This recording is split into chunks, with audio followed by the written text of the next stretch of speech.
this is during Carpenter's period where he admits like he was a hired hand working for studios because he wanted a hit. Yeah. He doesn't have a screenwriting credit on this. He didn't do the music, which is a rarity. And so he admits like Starman was a gig. Yeah. And he wanted it to be a hit because he honestly, this is post The Thing, and The Thing cratered him as far as being a hot commodity in the town. It was such a big flop, and it was such a big passion project of his. Yeah, and it's easy to see how the failure of The Thing could leave Carpenter kind of deflated as an artist, but when you watch Starman, I don't think you really get the sense that this is a deflated or dispassionate John Carpenter. Greetings, loyal listeners and new recruits. I'm Drew Deach. I'm Travis Newton. And this is GenreVision. GenreVision is a weekly movie club where we discuss horror films, action movies, fantasy flicks, sci-fi cinema, and more. And it's a new month here at GenreVision, and you know what that means? We've got a new theme. The theme this month is genre romance. We kind of try to do this every February, obviously, because Valentine's Day is happening. But it also helps us get a little bit out of our particular box sometimes. And that's something we always want to do. We don't want to just be doing the movies and the kinds of movies that we know are right up our alley. That being said, we started this month with a movie that's right up our alley. Yeah. This is a John Carpenter movie, Starman, one that Travis had seen before, but I had not. And I am a professed John Carpenter fan. I quite enjoy the majority of his filmography that I've seen. Wow, hot take. Woo!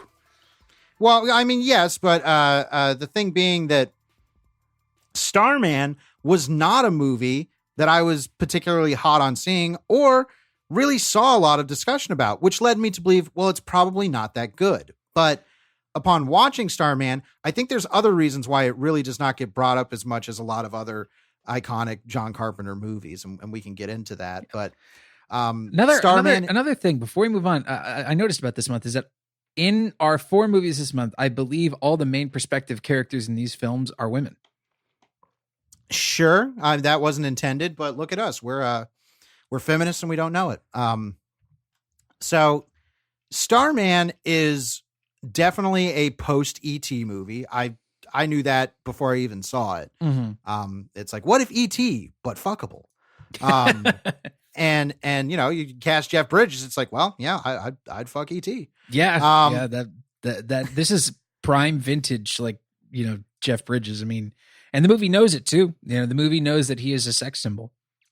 And it's certainly a star vehicle for him. Oh yeah. You know, not that he wasn't already a known quantity, but it's him and Karen Allen, and the movie actually kicks off with the Voyager 2 probe going out into space and then eventually arriving at some unknown planetoid, which then sends back a spaceship to us at Earth. People don't know, I guess, the Voyager probes, sent out, and the Voyager probe had a gold disc on it, that had a bunch of information. It was essentially like, hey, aliens, pick up our space junk. Inviting aliens to come to Earth. Yeah, exactly. Yeah. Let's hurl this particularly, expensive piece of trash in one direction and hope somebody finds it. So in the opening of the film, once we get past the signature John Carpenter typeface in the credits and the starfield, we see the Voyager 2 probe floating out toward some distant planet, and it gets picked up by some unseen alien intelligence. And then we see the alien intelligence traveling to Earth, and there is a rather fantastic crash sequence, really stunning opening, very atmospheric, and there's a really subtle use of hearing radio communications and media from Earth. You hear "Can't Get No Satisfaction" coming from Voyager 2 as it passes by the camera out in space. It's like, I like what they're doing here. There's a lot of overheard, almost feels like you're eavesdropping on Earth, and really gets you into the perspective of Jeff Bridges' alien character. Yeah, and there's not really a scene of, like 2 people walk, the classic sci-fi horror scene of 2 hicks walking in the forest to see the thing pass by in the sky, and like, boy, how did you see that? That was hotter than a jackrabbit in July. Yeah, like there's nothing like that. It's a very mood. Did I get you with that one? Yeah, absolutely. Because I immediately just thought of like 5 scenes where that happens. Yeah, you've seen that scene like 10 times. Yeah, I was thinking of the hunting dad and his son in Aliens vs. Predator Requiem. Sure, I was sure. thinking of the fucking bums in the Blob remake. The Blob, Yeah. Critters. Yeah, oh, yeah. Charlie sees it. Yeah. Oh, that's What that. in tarnation was Well, that, a fallen star? That's very particularly oh god, I can't remember the actor's name, but Killer Clowns from Outer Space. He's like, come on, old Pooh Bear. You seen it's the circus is in town with gosh all balls. I'll be a string in a bucket. It reminds me of that that meteorite that fell over Russia, and there's like surveillance of people looking at the meteorite falling, and then they just like look back down, like very nonchalant. Yeah. This is why these movies don't work in Russia. They have to be set in America because people have got to be like, golly, did you see that, Jeff, bro? Well, I'll be baked and fried. We've talked an awful lot about a scene that doesn't actually happen in this movie. This has nothing to do with Starman, but it's quite joyous. Instead, Jeff Bridges crashes his ship into a forest, and there's this fucking enormous explosion of what looks like a real forest that proceeds to then light on fire. And it's like, did John Carpenter just light a forest on fire for his alien romance? I mean, this is a Columbia Pictures movie, but it should be said, like, he doesn't have a screenwriting credit on this. He didn't do the music, which is a rarity. And so he admits, like, this, like, Starman was a gig and he wanted it to be a hit. And that's not to say that Carpenter isn't bringing his usual level of class and style to the movie. This is a good looking movie. Yeah, I mean, it's clear that they threw a ton of money into this production. They were expecting this to be something that did well at the box office. And yeah, absolutely. Because, Carpenter, while he doesn't have a writing credit on the film, certainly had an influence over the film's aesthetic. And in this first 20 minutes, I mean, it's kind of a big mission statement of the sort of effects that he's like, well, if I'm going to do this silly alien romance, like I'm going to pull off some crazy shit, because we meet Karen Allen's character, and we learn very quickly that she has recently lost her husband, who is played, by Jeff Bridges, and we see her watching some rather torturous home films, some Super 8 footage of him playing guitar and stuff like that, and she's getting drunk and crying, and she's like, oh, why am I putting myself through this? And then I'd like to say that this opening, again, I've not seen this movie before, so I really liked this opening, because it's good. If you made this movie today, you'd have to have somewhere in like the opening 10-15 minutes, like Karen Allen goes to the grocery store and the cashiers talk about, like, oh, there's Sarah, like she lost her husband in a car accident about 2 months ago. Oh, we feel so bad for her. And look at her, like, sadly buy Captain Crunch or something. And it's like, no, we honestly, the story starts at the most interesting places for both of our lead characters. Yeah. I mean, there's actually some legit storytelling through song in the first 20 minutes of this movie. So you've got the Stones playing as Voyager 2 passes by, and then you've got Jeff Bridges playing the song of the guitar. And then when she goes to bed or tries to go to bed, and the formless alien comes in through the window and starts looking through all of the Jeff Bridges media, basically, looking at the movies and the pictures, and trying to figure out who this guy was. He one of the first things he sings, or one of the first things he says, is he's quoting the Rolling Stones. So there's a lot of storytelling through song, and it's clear, John Carpenter's love of rock music sort of comes through in there. And the standout effects sequence of the film happens right here, though. Oh yeah, because once this alien consciousness learns what Jeff Bridges looks like, it's like that's the body for me.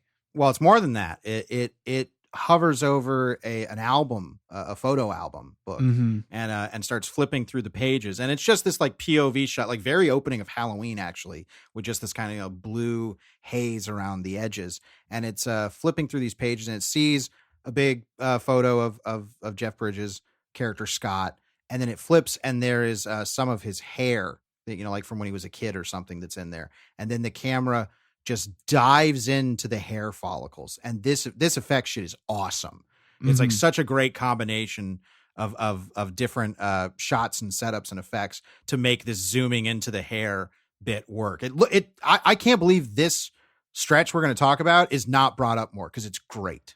It's pretty stunning in terms of visual storytelling, and also the quality of the practical effects are just incredible.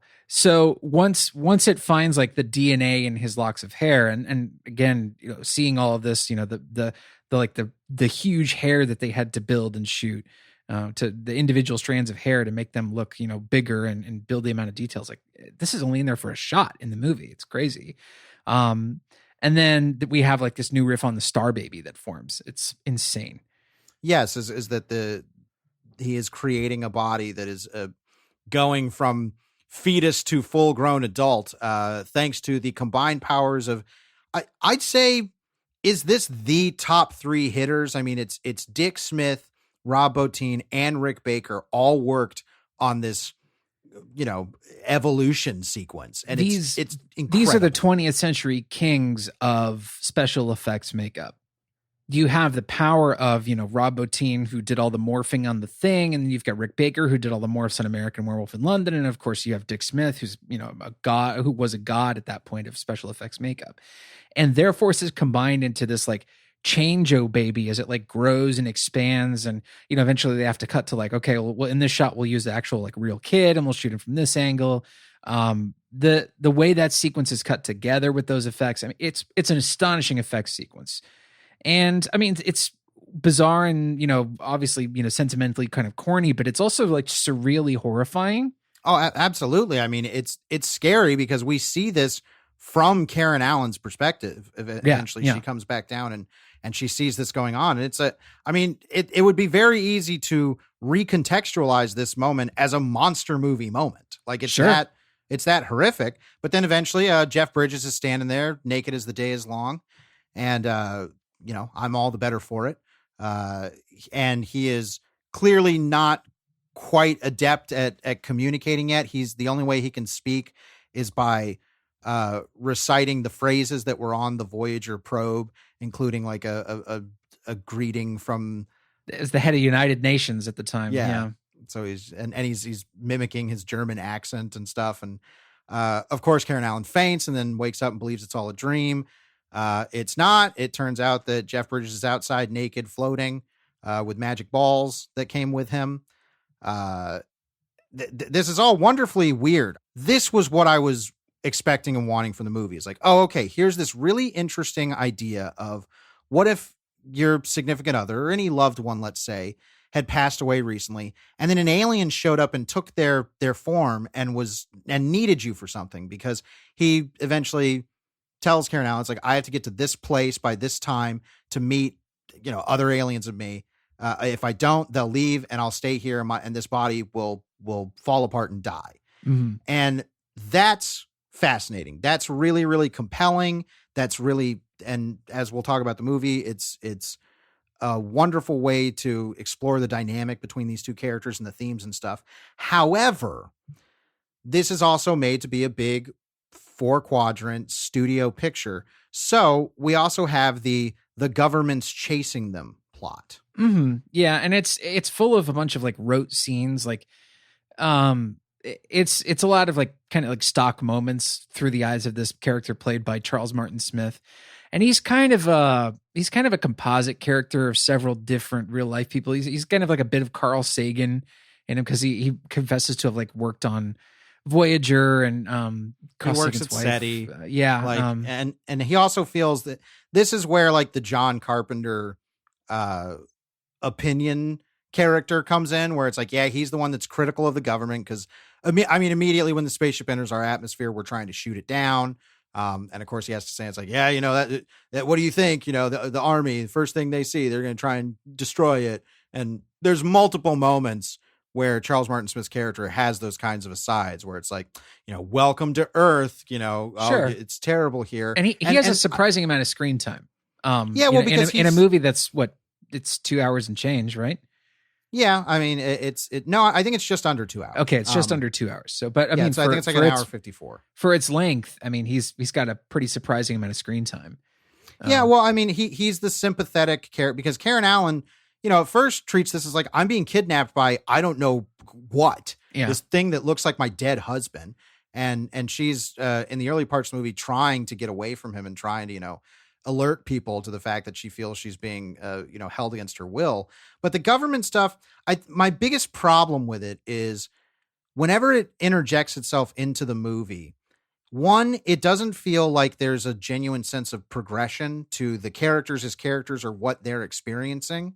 We don't seem to learn anything new. And that leads to my second point that I don't like is that every time they cut back to the government scenes, it's essentially there to restate things that we already know and were given to us in the A plot. But because that's playing it a lot closer to the chest and not just saying stuff right out loud, they know for the groundlings, they got to say, it's like, oh yeah, no, this is clearly an alien spaceship. Oh, wow. I'm so glad you told us that. Like it's that kind of stuff in the government stuff. And again, the characters just are pretty stock and they just don't do a whole lot. And where they're kind of where Charles Martin Smith's arc goes is like, okay, that's it. Yeah. I mean, it's the biggest drain on the film in terms of pacing. You also wonder like, okay, everything that's going on thematically or dramatically interesting is with our two stars, and for them to keep cutting back to the government B plot is like, okay, I mean, the scenes aren't terrible, but they're all expected, and we kind of pretty much know where every single one of them is going to go. They're not terribly funny. The argument for them being in the movie at all is kind of shaky. Yeah, I mean, it's just there because if it wasn't, you would have people complaining. It's like, well, wouldn't the government be aware of this? And wouldn't the government be chasing them? It's like, yeah, we have to. It's a logic thing. Yeah. That stuff's in E.T. and it's good in E.T. as an antagonistic force. But here, it's just a lot of like, we have to explain to people in case they don't understand what's going on, what just happened in the preceding scene with Jeff Bridges, and all this kind of stuff. And so it's a drain. There's no, Charles Martin Smith isn't bad by any means, but his character just isn't as interesting as he should be. Because that is a potentially interesting character. Yeah, there was a lot of potential there that I feel was untapped in his character. But that's okay because every time we actually are involved with the A plot, it's really good. Like I will say, I think it's trying for broad humor in ways that don't always work. But I see why they're there. And it's not miserable. It's not like, It's not, oh my gosh, I can't, stomach this attempt at making people, making the four quadrants laugh. It's like, no, this is fine. And sometimes it's legitimately funny. Like Jeff Bridges is all in on his fish out of water performance here. He is, all of the stuff that Jeff Bridges does it's not surprising in any moment, but it is good. He appears to be having fun, which is important because I think that sense of fun is easily transferred through the screen. And it means that we're having fun when we're watching him. But there's nothing about his performance and his take on the character that's unexpected. And that may just be a side effect of time because you and I have seen so many characters like this. And this character sort of intersects with two big storytelling motifs. And one of these things is obviously the fish out of water character, which is a very stock sort of dynamic, between these two. It's like she's the guide, she's his guide through this world, and he's going to mimic her, and then of course he's going to mimic her in a way that doesn't understand the social context of the behavior he's doing, like saying gas at the wrong time. Well, yeah, all the people he runs across, he picks up mannerisms and gestures and things that he doesn't truly understand the context of, and that's supposed to be funny to us. Yeah, it's like, the alien doesn't get what up yours means. Until he does. He's also what's called a Born Sexy Yesterday character. Right. Which you might think of like, it's like these characters that are practically newborns, but they're also like sex objects and love interests for our protagonist, which is a weird thing. Like if you think, a popular example here that our listeners will know of is Lilu from Fifth Element. Right. She's a Starman and she's born sexy yesterday. And she doesn't understand, social dynamics. So she'll wander around saying fucking Corbin Dallas multipass to everybody she meets. Sure. Exactly. I mean, like you said, these are things that we've just, I'm sure it existed before Starman too, of course, but we've just seen so much, of this kind of thing.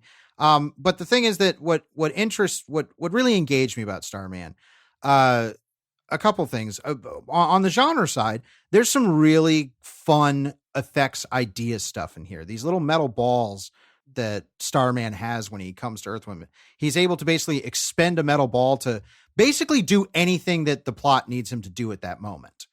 Yeah, they basically perform miracles.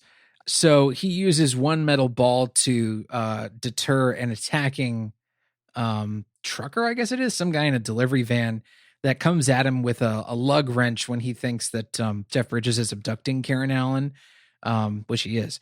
But this guy has the lug wrench raised and is about to strike him. And when Jeff Bridges gives him the mean dog eyes. And no, he doesn't give him any mean dog eyes because he doesn't know how to do that fate. He just looks there super blank and then has the ball in his hand. I guess I interpreted his blankness as sinister in that scene. But like, yeah, he has got the ball in his hand and he basically like melts the guy's lug wrench and it, burns his hand and falls to the asphalt and starts, flaming.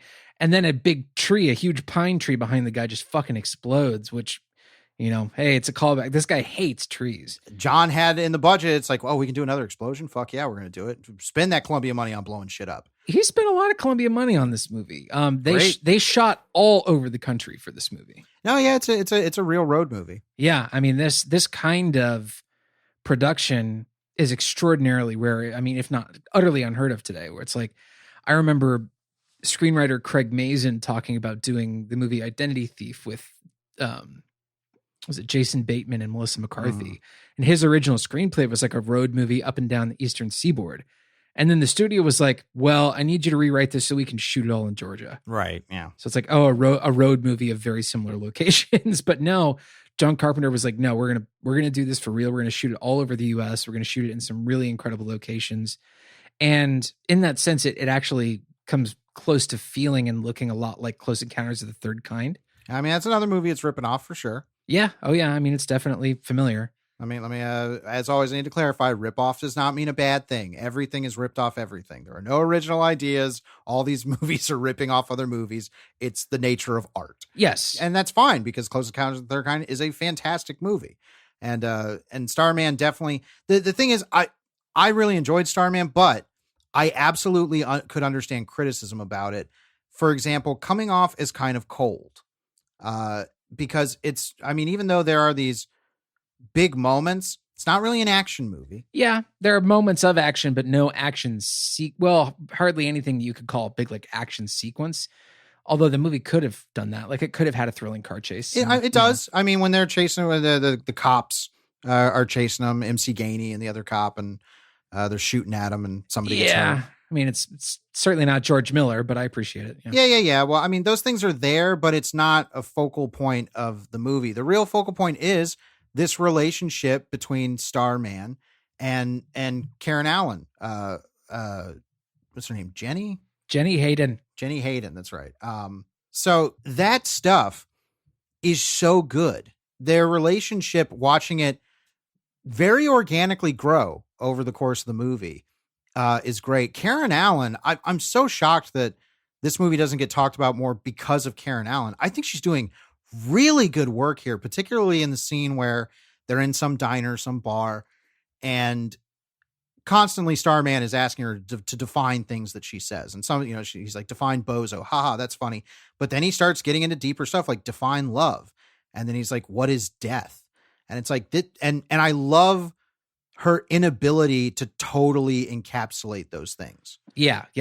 Her sense of like the character's frustration is really great.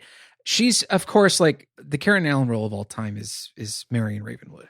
Well, yeah. Well, I mean, that's the one that she's going to be known for. But I honestly, this may be her best performance of her career. I think she's so good in this. Possibly. I mean, I'd have to see more Karen Allen movies, but that scene where it's clear that, having to define love and having to define death, those are the two strong ideas that she associates with her husband, who is sitting across from her in a sense. And it's like, I love that Karen Allen is able to do this without having to do any like capital A acting.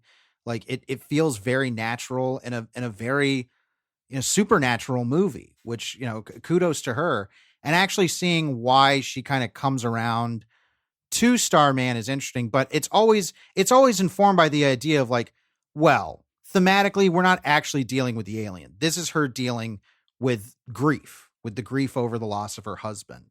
And this miraculous chance. It's like, well, what if you had a couple days that you could spend with your loved one again. But the twist is they're not really your loved one. And that dynamic grows and changes in such a way that honestly, I definitely think it could have sustained the entirety of the story. There's a version of this that I would like to see. Like, I don't often say this, but this would be a good movie to remake. Absolutely. I think you could really do it as like a Malikian road movie. I would, because I would do it where the arrival of the alien does not go detected by any government or anything like that. It would be something much more subtle. And then it is just about the relationship between this woman and her grieving the loss of her husband, who was taken away from, in unnatural causes. And and that idea, every time that's what the movie's focusing on, it's really singing, and it's small. Like, it's not big bombastic stuff that's working. It's the smaller moments, like when they're just in the back of a truck hitching a ride, and there's some woman there with their baby, and they, Starman starts asking about, it's like, I know about, the reproductive systems and everything, but why would you want to have a baby? Like, why do you have a baby? And do you have a baby? Yes. I must say his particular vocal affectations in this movie are pretty silly. They're obviously always intended to be like funny. He's a kind of a comic relief character at the same time as being a dramatic lead. Yeah, they grow to be endearing though. Like, eventually they do, because obviously the mannerisms and the affectations grow less severe as the film goes on, which is certainly welcome. But what I was worried about was like, okay, well, how can the movie pull off Karen Allen's character's turn?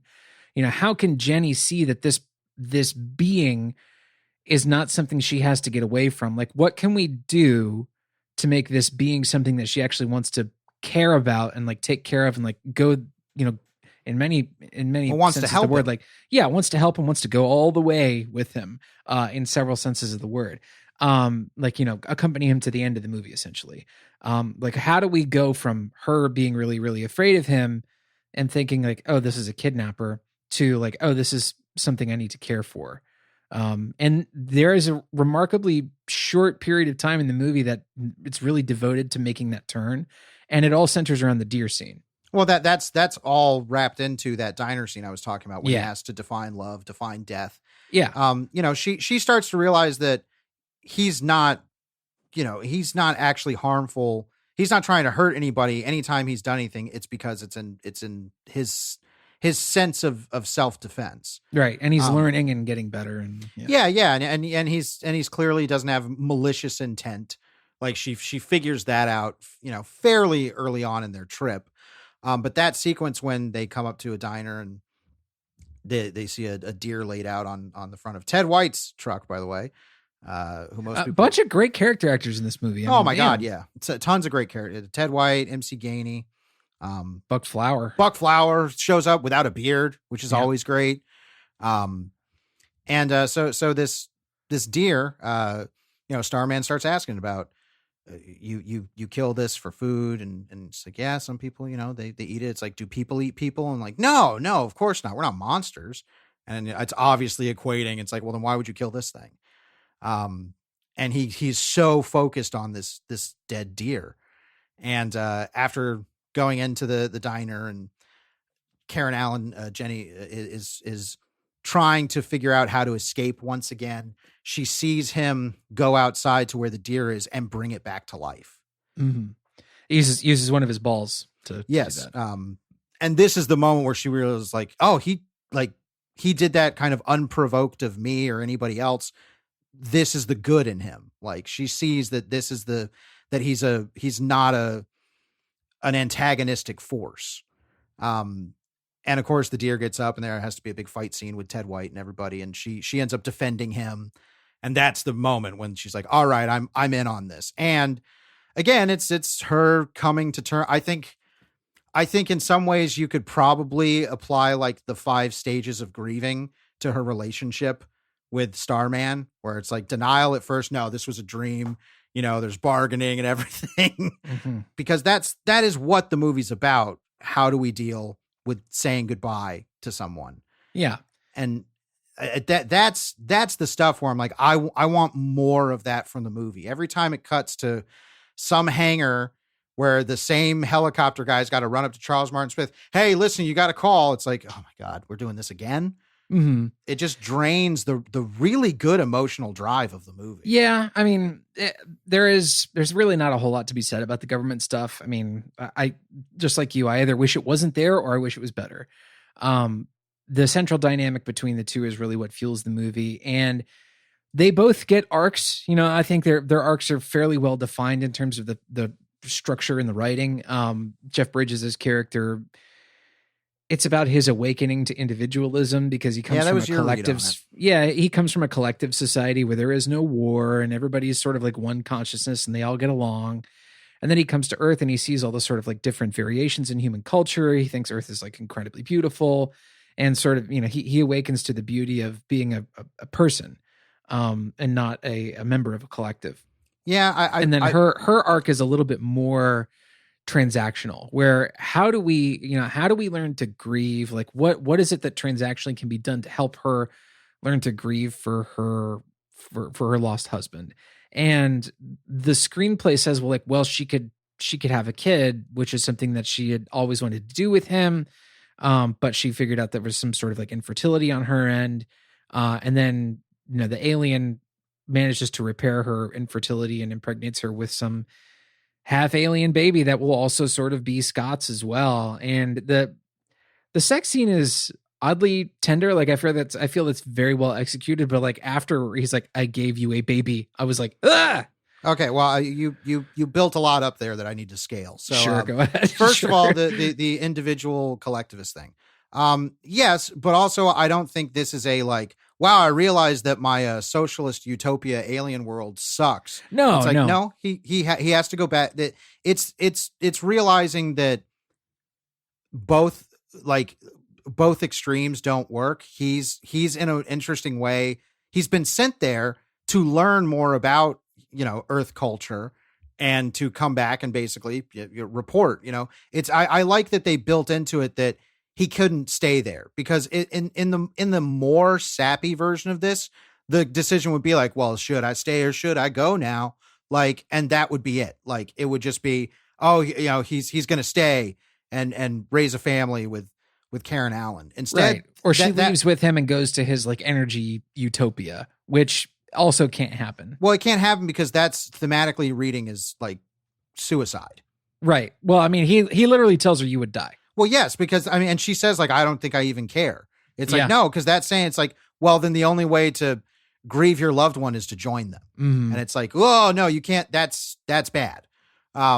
Instead, his entire talk about, you know, you're all at your best when you're at your worst. I'll say some of the lines about his learning about human nature, they're a little puffy. Yeah. Like, you know, it's a little like, did you? I don't remember you really like coming to that conclusion in a scene.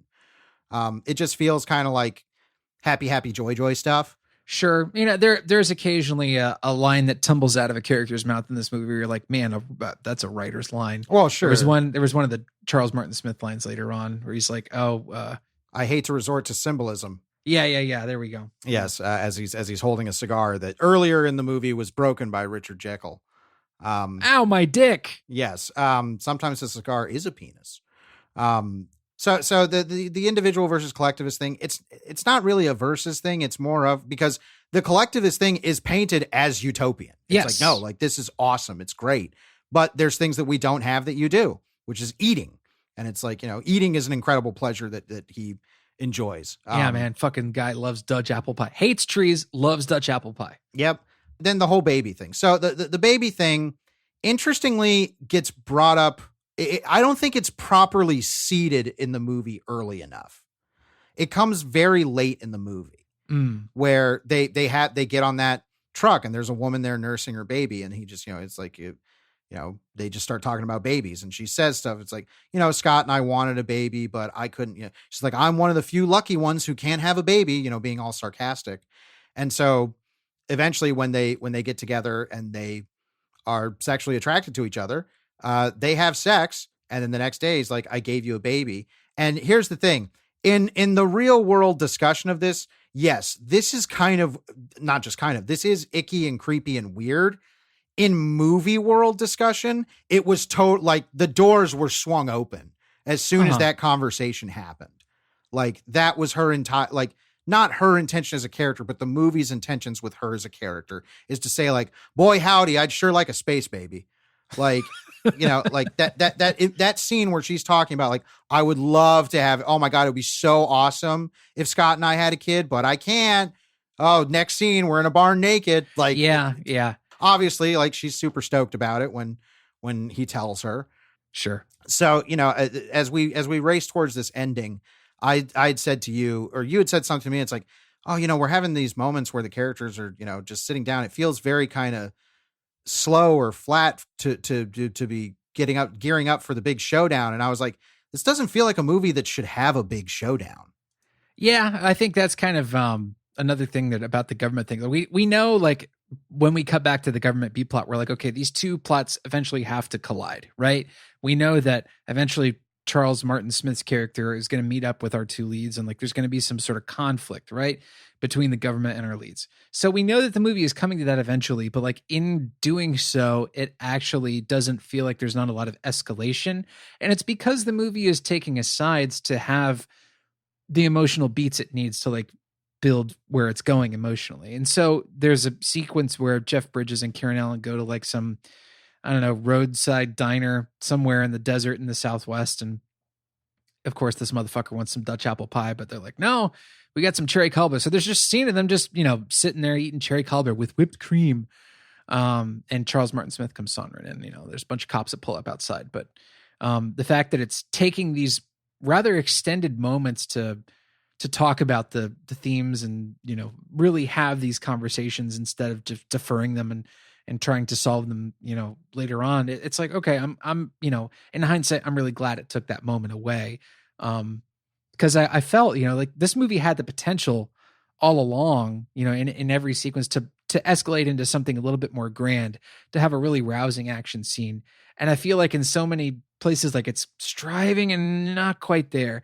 And in a lot of ways, the romance feels the same. Like it's never a rapturous, romance where it's like, oh my God, what, fireworks between these two leads, what incredible chemistry. Like it never quite gets there. Instead, it's a sad movie. It's a legitimately sad film. The beginning is sad. The ending is sad, and then the middle, the whole second act is all, goofy fish out of water stuff that works fairly well. Well, if it was a more typical romance, like I said, the conflict would be, should I stay or should I go? Like it would be can I have my husband back, but as a wacky alien? And it's like, that sucks. And the movie knows it sucks. It's not the more interesting tack to take with this particular idea. The idea that he can't stay here. This body will die and he'll die unless he gets back to heaven. I mean, space. Then, that's far more interesting. And it makes, like you said, while it is a romance, it's an interesting romance in that while she is learning this new person from the get-go, Starman took on the identity of her husband. Like, so it's her husband in a way. Yeah. Yeah. And the movie knows that thematically, but it never, like, I'm glad there wasn't a moment of Starman suddenly like having all of Scott's memories or something. Yes, thankfully. Yeah, like something that blatant and that being, I'm glad that it kept it literally more alien.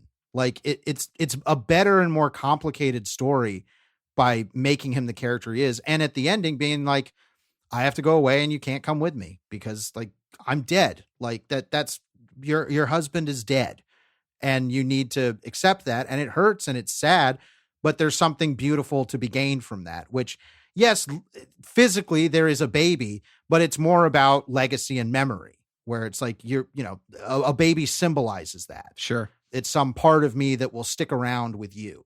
And I love, well, first of all, this whole ending in the desert where a giant mirror planet comes down is fucking cool as shit. It is. I mean, ILM did great work on this movie. The visual effects are pretty stunning. And of course they, haven't aged like CGI has, or the best of CGI, I should say. But like, there's a timelessness to the kind of opticals in this movie. I mean, they're great looking, really, really good.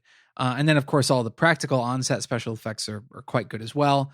As a production, I'm really impressed with it. And I'm really glad Carpenter did it. There's a whole bunch of people who were on this when it was in development. Guys like Adrian Lyne, were on this. I'm glad it actually wound up in Carpenter's hands for a couple of reasons. And him doing this right after The Thing is like so appropriate, because this is like the yin to The Thing's yang. I mean, it's this optimistic alien invasion movie, that's so much more humanistic. And I mean, just as, visually beautiful. I mean, the lighting in this movie is fucking fantastic. Well, yeah, I mean, the whole ending with them, I love how surreal the last scene of this movie is, where it's them standing under this planet, which is shooting out this red and blue light, and it's snowing in the middle of the desert underneath this ship, which looks like a planet, some kind of weird metal ice planet. It's such a cool surreal, it's a very flipped thing where it's like we're living in another world right now, because literally this is the stairway to heaven moment, so it has to be very ethereal and weird. And yeah, I mean, Carpenter's vibe is totally here. I mean, like I said, the Charles Martin Smith character is, I gotta believe Carpenter like rewrote some of his lines, like, because he has that anti-authority slant to him. He has that like, oh, of course the government sucks, and they don't know what the hell they're actually dealing with. They're idiots. They're anti-intellectuals, all that kind of stuff. Even to the point, I mean, you bring up The Thing, the Starman ship entering our atmosphere. It's like a mirror shot of the ship crashing in the opening of The Thing. Sure. Oh yeah. So I feel like you talking about it being, the yang to The Thing's yin. I don't think Carpenter is unaware of that. No, I mean, he very consciously wanted to do something that would repair his commercial reputation in Hollywood after The Thing bombed. Oh, for sure. I mean, not just that, but I think what I like is he could have gone so far in the other direction and made a totally, sappy crowd pleaser type thing, but he still managed to make something that has that tinge of. It's still a Carpenter movie. It's still a Carpenter film. Yeah. It doesn't have his full blown cynicism, but like you said, it's not a happy ending.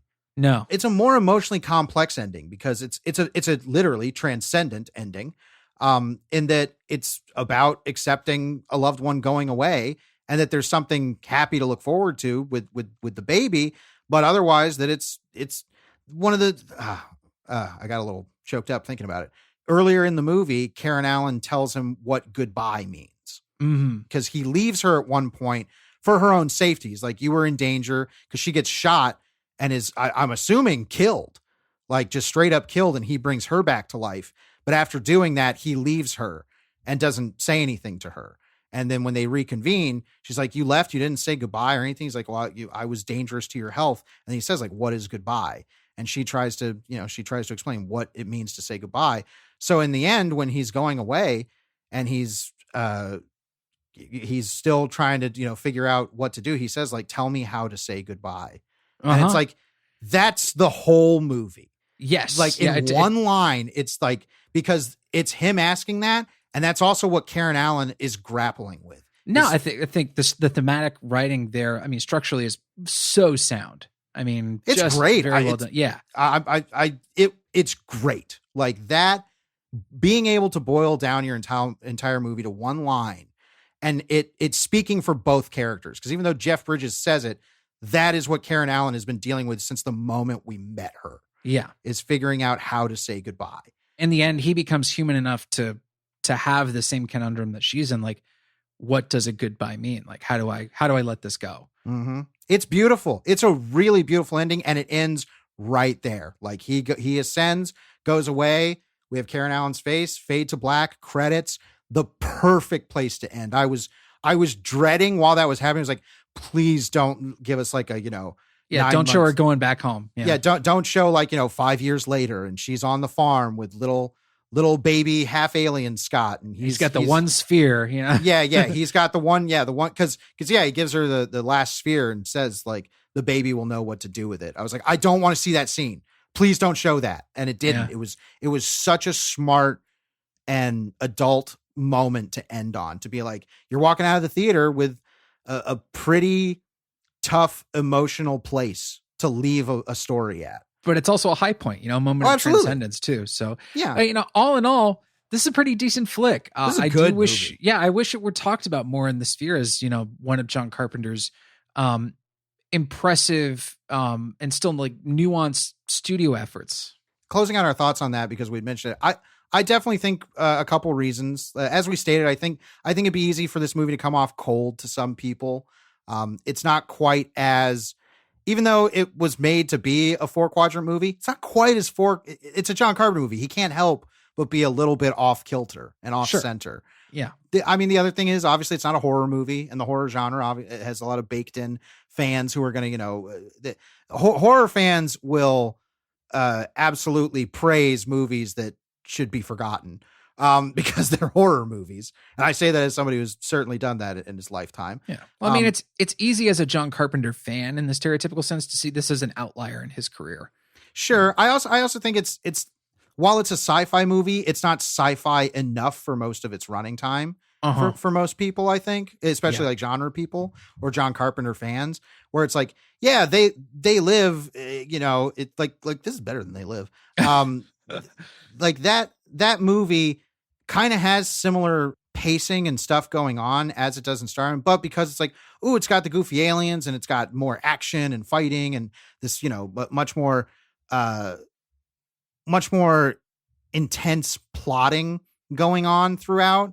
I think it's a little bit more accessible to Carpenter fans, but this is like the closest Carpenter kind of got to making a Spielberg movie, because that was clearly the directive.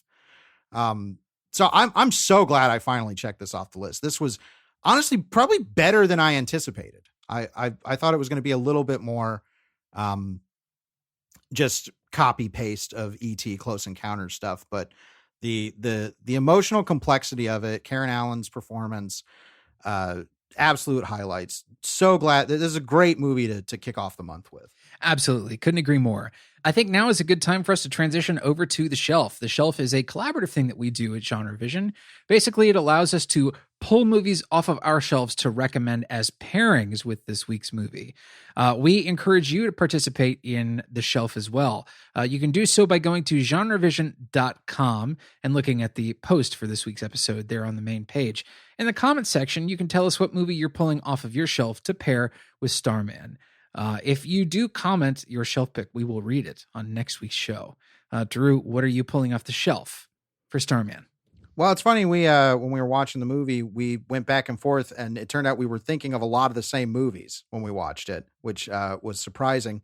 But the one I'm going to pull off, which it resonated the most, especially because of that particular deer scene, is The Iron Giant, another movie about an alien visitor who comes to town and doesn't really know our ways and is hunted by the government. And The Iron Giant is a stone cold classic, like one of the best animated movies by far I've ever seen. Sure. I mean, it put Brad Bird on the fucking map, dude. Well, here's the thing. It didn't at first, because it was a huge flop.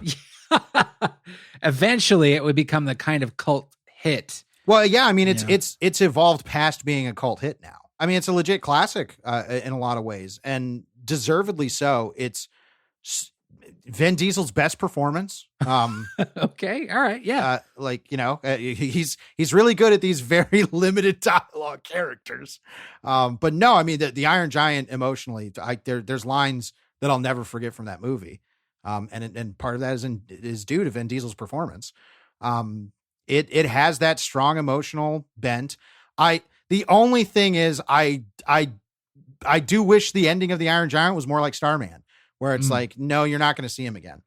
Like, he's gone. But they set it up well, and it is, it's like it's a kids movie. They want to, they don't totally want to destroy the kids, feelings about the potential of life going forward. But it's a beautifully animated movie, wonderfully performed. The voice acting in that movie deserves so much more credit than it gets.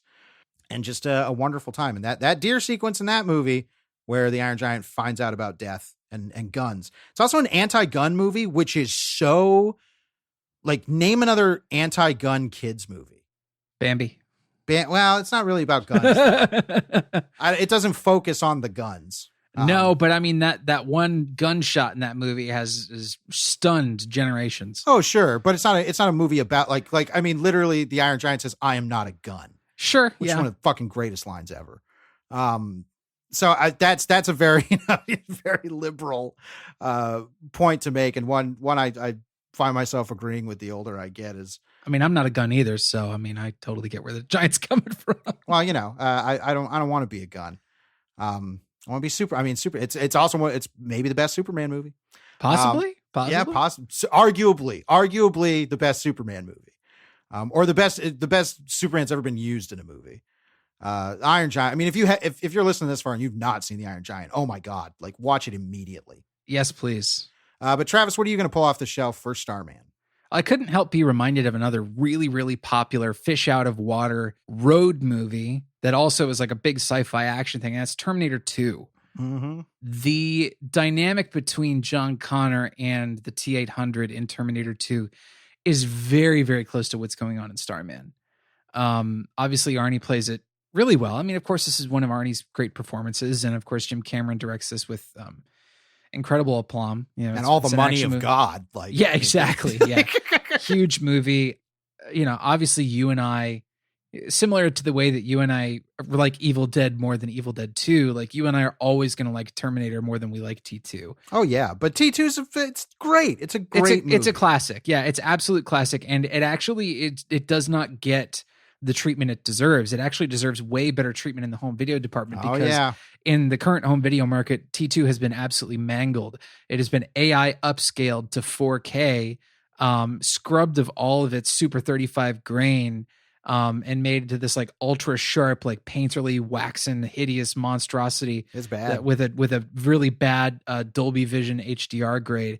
Woof. I mean, if you can track down an HD version of this film that more accurately reflects its Super 35 origins, like please do, because the 4K HDR one looks like hot garbage. Well, the other thing I believe this is true is it's also really hard to watch the theatrical cut of that movie now. Yeah, the special edition or the super super fucking long edition has sort of like dominated the market, and it's not as good. Like nope. There's a key scene that everybody quotes where they take out like the chip. I can't remember the specifics of it, but it's like some particular chip that will, stop him. It's the thing that allows him to become more human and emotional. Mm-hmm. Yeah. And there's they take that chip out and they take that scene out in the theatrical version, which is fine. Cause it's like, he doesn't need it's better to not have this weird plot device where it's like, well, he had this chip that stopped him from smiling. Right. Like, it's like, that's dumb. Like, it's just let him naturally evolve. It's more powerful in that way. Yes, the Terminator's better than T2. Come at me. But T2 is obviously a well-deserved classic and an awesome movie. Like it's a very good movie. Yep. Also, Robert Patrick's best performance ever. Probably. I mean, I'll watch more Robert Patrick to find out if that's true or not. But sure. No, I mean, I definitely, when we were watching Starman, I said that I was like, I'm thinking about T2 as well. And I had an itch. It's like, it's been a while since I've sat and watched T2, and I do have a copy of the theatrical cut. And, yeah, you and I should watch that together. Yeah, that would be great because I'll always love the Terminator. It speaks more to my heart, but T2, no reason not to watch T2. Word. But now we're going to head over to the listener shelf picks for our episode on the tragedy of Macbeth. But first, I want to thank everybody who commented on last week's episode on the GV Awards. It was the first time we did that. We had a really fun time. We had a good response. I'm very thankful for all the responses we got from it. And I mean, barring anything happening, I hope we'll be able to bring it back next year because it was really fun. Mm-hmm. A really, really fun way to look back at the year for GenreVision, like not necessarily the year in movies or whatever. Right. It was more of like a journaling thing for us of like, summing up our year together as friends and podcasters and movie watchers, Well, it was also more creative. Yes. Like it was a better creative endeavor for the both of us. Yeah. I was really glad that the folks received it as well as they did. So thank you if you commented on our GV's episode or if you listened, much appreciated. We look forward to doing another one. Absolutely. So for the tragedy of Macbeth, we have Mr. Milkshake went with The Cabinet of Dr. Caligari and The Man Who Wasn't There. Go listen to our Man Who Wasn't There episode. Palefire went with Vampire, I believe the 20s movie, and Bram Stoker's Dracula. Go listen to our Bram Stoker's Dracula episode. Hobb went with Forbidden Zone, which is a movie I don't know if I'll ever sit through again, but I certainly have fond memories of it. Lee went with The Passion of Joan of Arc and Scarface, the 1983 version, which Eric Fuchs also went with, as well as a production of Macbeth that he saw with Patrick Stewart in the lead role, which I think, I don't know if it's that particular production, but there was I want to say it was BBC. BBC did like a, Masterpiece Theater, whatever it is, version of Macbeth, but it was whatever that take on it with Patrick Stewart, where it's like it was some modern time or whatever. I remember seeing that and thinking it was pretty good. Stephen Nesbello went with Gargoyles Season 2, The City of Stone episodes, which just speaks to my dork heart because they actually introduced Macbeth and the Weird Sisters and stuff in that.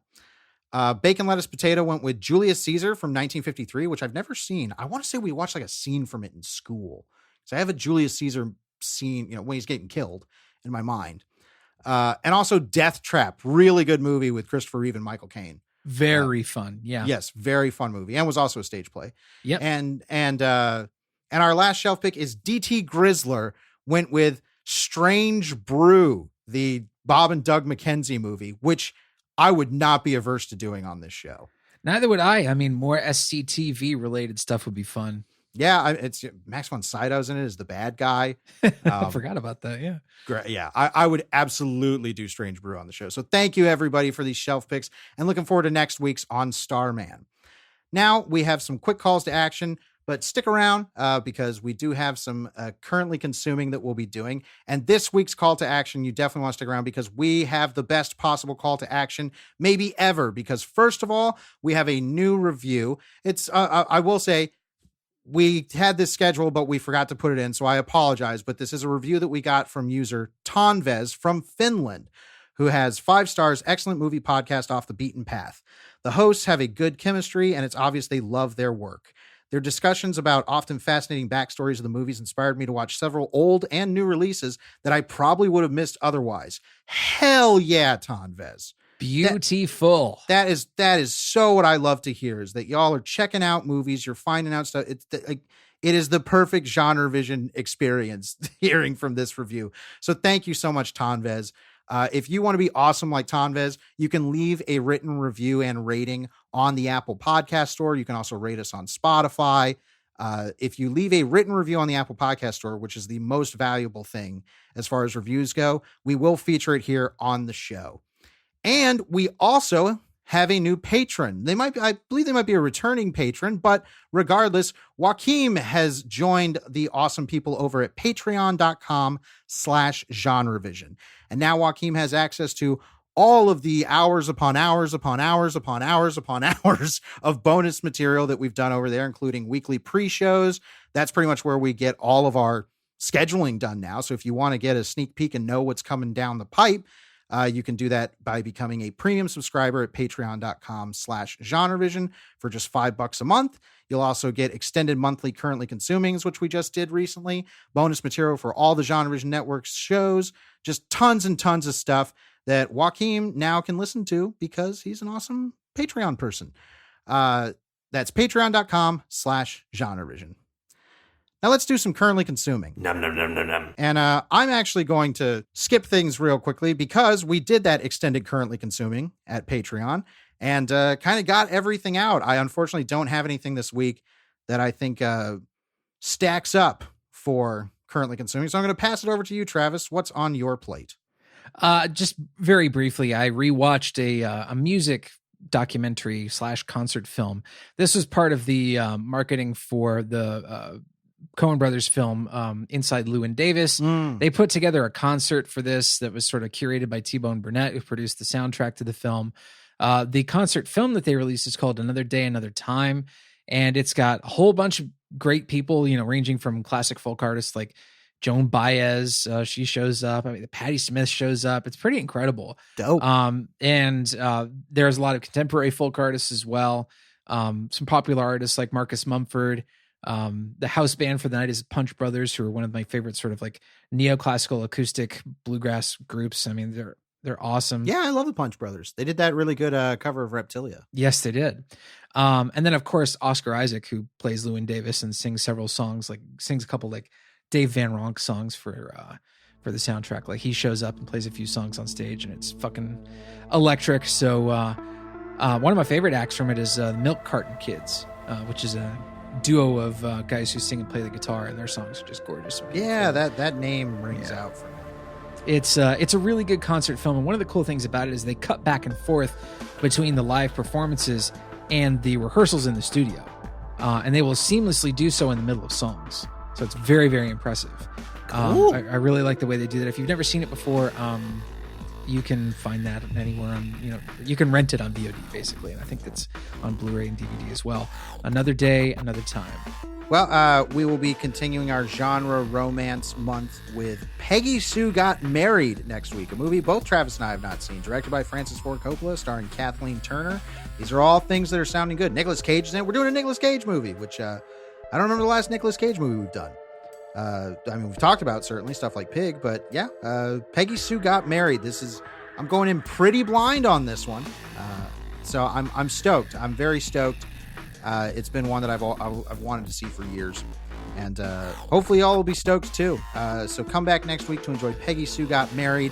As always, we want to thank you so much for listening. I'm Drew Deitch. I'm Travis Newton, and we will see you next week right here on GenreVision.